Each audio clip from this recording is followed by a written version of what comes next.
one of the top questions I get asked about smart networking is about follow-up. When to do it, how to do it, what to do if you don't get a response, how not to come across as a stalker. So the topic of this month's Smart Networking Shift is called You've Had Lunch, Now What? Keys to Profitable Follow-Up. Making the initial connection is great, but if you don't find a way to continue the conversation, then nothing happens. You need to take the lead, and we want to find out the best way to do that. Now, within the three-step relationships to revenue system, this call touches on the points we cover in step 2, prominence. If you take the time to build relationships, you need to stay on top of things. You need to stay top of mind to be sure people think of you for opportunities when they come up. And that only happens through consistent and deliberate follow-up. Our special guest was sales trainer extraordinaire Adrian Miller. She is author of a book called The Blatant Truth, 50 Ways to Sales Success, and runs a virtual business networking community called Adrian's Network that has plenty of raving fans from participants in most every industry and profession. You can find more info about Adrian and her sales training services on her site, adrianmiller.com, and on Twitter, she is at AMST, which stands for Adrian Miller Sales Training. Now, I wanted to bring her in because follow-up is an area of networking that so many people struggle with, and Adrian really is a master at this. I'm going to give a few of the key takeaways here in this video, and I'll also let you know at the end where you can get access to all the tips she shared. All right, so let's get started. Takeaway number 1, make the commitment. Follow-up is really where things happen, and it's rare that you'll sit and talk to someone for 10 minutes and get a client out of the blue from them. So if you don't follow up, you won't get the maximum ROI from all the energy that you put into networking in the first place. So Adrian says if you're not going to make the time for follow-up, then don't waste your time networking because you won't get anywhere. Takeaway number 2, high touch, low pressure. This is the way that Adrian likes to sell and the whole basis of her follow-up process.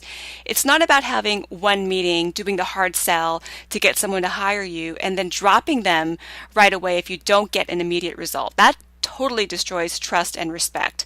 Instead, you want to get in front of them more often, but in low-pressure situations. You want to nurture the relationship. You want to stay top of mind, which is important, especially if you have a long sales cycle with your clients.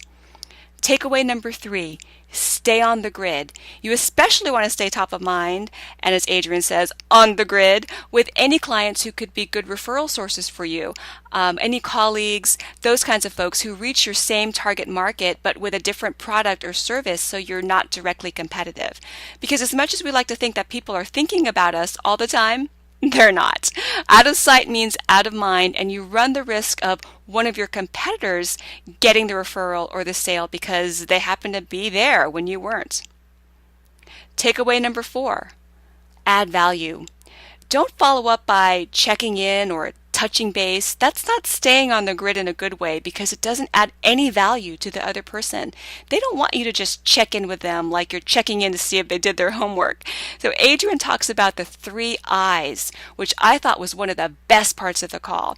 It's her framework for how to decide how to add value and follow up in a way that adds value to the person that you're contacting. And you want to listen to this part of the call very carefully.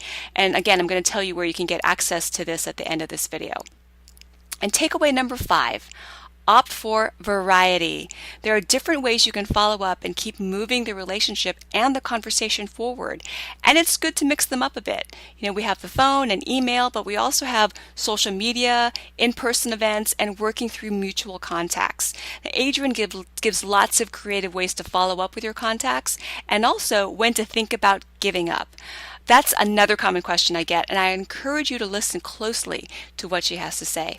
So if you'd like access to the full interview, all you need to do is go to smartnetworking.com/Adrian, input your name and email address, and we'll send you a link where you can listen to the call online absolutely free.